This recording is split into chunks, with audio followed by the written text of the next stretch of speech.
नमस्कार दोस्तों। आज हम लोग श्रीमद् भगवद गीता के कुछ इंटरेस्टिंग बात करने वाले हैं। क्या आपको पता है कि हमारे जैसे और भी दुनिया है?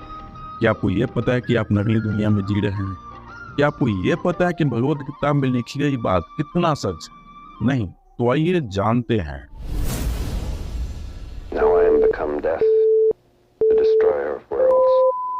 दरअसल अमेरिका के साइंटिस्ट जूलियस रोबर्ट ओपेनहाइमर का ये फेमस कोड भगवत गीता के 11वें अध्याय के 32वां श्लोक है। Now I am become death, the destroyer of the world. कहते हैं गीता इतना बड़ा है कि अर्जुन आज भी कुरुक्षेत्र में खड़े होकर गीता को सुन रहे हैं। वैसे तो महाभारत का युद्ध हजारों साल पहले द्वापर युग के अंत में खत्म हो गया था।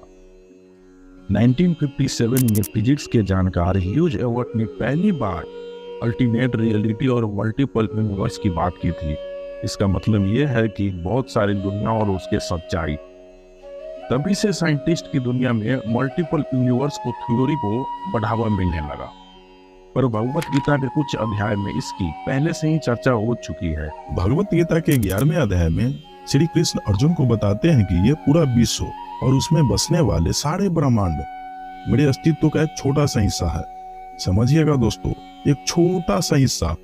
इसका मतलब ये है कि और भी बहुत सारे दुनिया हैं जो श्री कृष्ण के अंदर बसते हैं और सारा ब्रह्मांड उन्हीं से बना है। भगवत गीता के 7वें और 15वें अध्याय में एक ऐसी दुनिया की बात कही गई है जहाँ न ही सूर्य और न ही चांद की रोशनी पहुंचती है।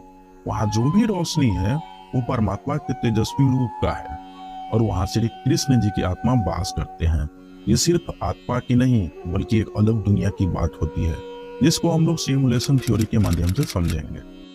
हमारी दुनिया सच में है ही नहीं। जिस आकाश और बादलों से हम चारों तरफ से घिरे हुए हैं वो एक शीशे की दीवार की तरह है और हम सिमुलेशन यानी नकली दुनिया के इंसान हैं। 2003 में फिलोसोफर निक बोस्टर्म ने भी सिमुलेशन थ्योरी की पेश की थी और उनके अनुसार हमें फ्यूचर सोसाइटी एलियन कंट्रोल कर रहे हैं। लेकिन इस सिमुलेशन थ्योरी की बात हमारे वेदों में हजारों साल पहले हो चुकी है, जहां इसे मोह माया और छलावा कहा जाता है। फर्क इतना है कि साइंटिस्ट को लगता है कि हम एलियन कंट्रोल कर रहे हैं और भगवत गीता के अनुसार हम ऐसे दुनिया के हिस्सा है जो श्री कृष्ण से चलते हैं। अर्जुन के बार बार प्रार्थना करने पर श्री कृष्ण उनको अपना विश्व रूप दिखाते हैं। उनके इस विश्व रूप में कई सारे सौर, भुजा और अस्त्र शस्त्र थे और अर्जुन को उनका विश्व चारों तरफ दिखने लगता है। तभी अर्जुन को यह महसूस होता है कि जिस कृष्ण को अपना मित्र और सारथी मानते थे, दरअसल में वो पूरा विश्व को रचने वाला है। भगवत गीता के 8वें अध्याय में अर्जुन श्री कृष्ण से पूछते हैं कि जब सारी दुनिया आपसे बनी है तो सब अलग अलग समय से क्यों चल रहा है। 8वें अध्याय के 5वें श्लोक के अनुसार दुनिया के समय चक्र ब्रह्मा जी के हिसाब से चलते हैं।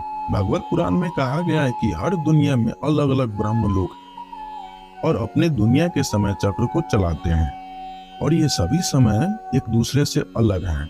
वेदों के अनुसार ब्रह्मांड की रचना कर ब्रह्मा जी को माना जाता है, पर ब्रह्म संहिता के अनुसार ब्रह्मा जी से ऊपर भी एक बड़ी ताकत है जो श्री कृष्ण जी हैं।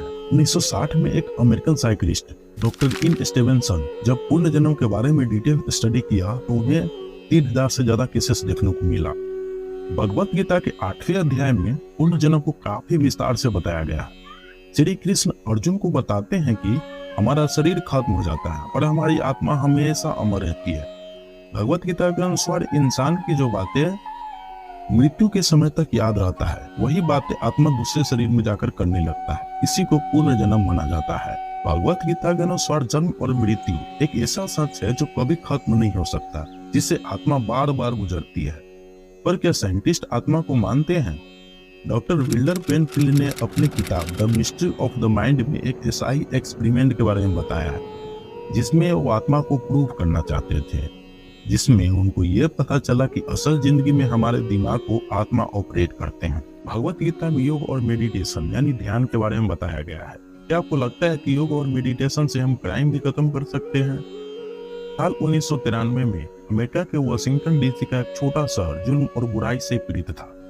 वहीं शहर के कई पुलिस वाले इस क्राइम को कम करने की कोशिश कर रहे थे। वहां के एक साइंटिस्ट गीता के मेडिटेशन पावर से बहुत प्रभावित थे और उन्होंने एक वहाँ एक्सपेरिमेंट करने का सोचा और उस एक्सपेरिमेंट में लगभग 4000 आदमी भाग लिया। उस एक्सपेरिमेंट का नाम टीएम सिद्धि प्रोग्राम रखा और उनसे 6 से 7 हफ्ते तक योग यानी मेडिटेशन कराया और इसका रिजल्ट काफी प्रभावित और हैरान कर देने वाली थी। उस 6 से 7 हफ्ते के एक्सपेरिमेंट ने उस शहर के 53% यानी आधे से ज्यादा क्राइम खत्म कर दिया। भगवत गीता के 6ठे अध्याय में श्री कृष्ण कहते हैं कि जब आप मेडिटेशन यानी ध्यान लगाते हैं तो अपने अंदर के सारे बुरे विचार जैसे सुख, दुख, क्रोध, अहंकार सब खत्म कर देते हैं और आत्मा और परमात्मा से मिल सकते हैं। दोस्तों, आपको ये हमारी वीडियो कैसी लगी हमें कमेंट करके जरूर बताना। धन्यवाद।